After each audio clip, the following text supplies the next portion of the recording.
మనం ఈ ఉల్లిపాయలు వేసుకొని కొంచెం ఉప్పు వేసేసుకుందాం.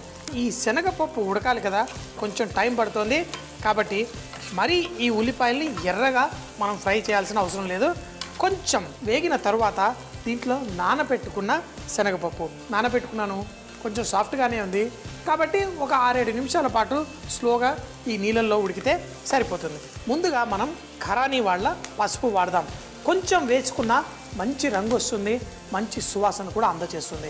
మరి వంటల రాని ఖరానీ స్పైసెస్ అని చక్కగా కారపొడి, ధనియాల పొడి, మన పసుపు ఏంటంటే ముఖ్యంగా ఏ వంటలు చేసుకున్నా ఇవన్నీ మనకు తెలుసు. టమాటాలు ఫ్రెష్, పప్పాయ ఫ్రెష్, కందిపప్పు, శనగపప్పు, ఏ పప్పు వాడినా ఫ్రెష్.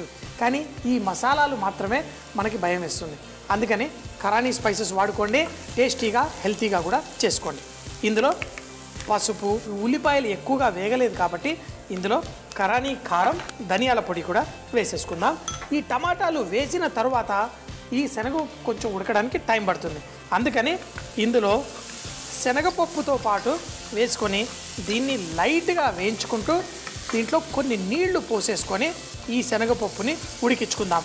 ఈ శనగపప్పు సగం ఉడికిన తర్వాత మనం ఇందులో ఆ పచ్చి పప్పాయ కూడా వేసుకుందాం, పనస గింజల్ని కూడా ఇందులో వేసేసుకుందాం.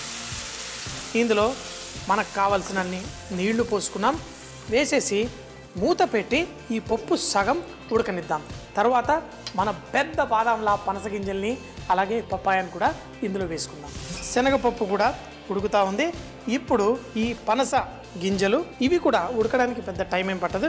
ఇందులో చిన్న చిన్నగా కట్ చేసి వేసేసుకున్నాను. రకరకాల కూరలతోటి, మటన్తో చేసిన, కీమాతో చేసిన, లేకపోతే వెజిటేరియన్ వేరే కూరలు చేసుకున్న చుక్కుడు గింజలు అందులో వేసుకుంటే చాలా బాగుంటుంది. ఎండిపోయిన చుక్కుడు గింజలు అయితే చక్కగా నానపెట్టేసుకొని వేసుకోవాలి. పచ్చి గింజలు మనకి చుక్కుడుకాయ సీజన్లో మనం మార్కెట్లో వెళ్తే ఆ ముదిరిన ఆ చుక్కుడుకాయవన్నీ గింజలు తీసి అమ్ముతుంటారు.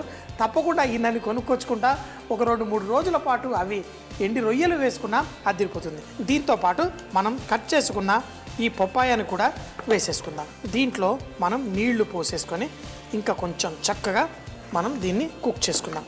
అయితే పచ్చి పప్పాయ పచ్చిగా తినలేమని కాదు, పచ్చి పప్పాయ మనం ఇదివరకు కూడా సలాడ్ కూడా చేసుకున్నాం.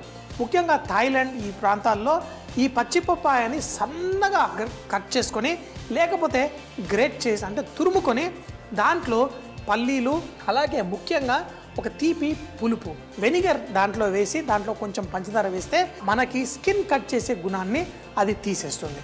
ఆ విధంగా సలాడ్స్ పప్పాయతోటి ఎన్నో రకరకాలుగా చేసుకుంటారు. మరి ఇది వరకు కూడా మీకు చూపించాను. మరోసారి ఇంకొక వెరైటీ సలాడ్ కూడా మనం పచ్చి పప్పాయతో చేసుకుందాం.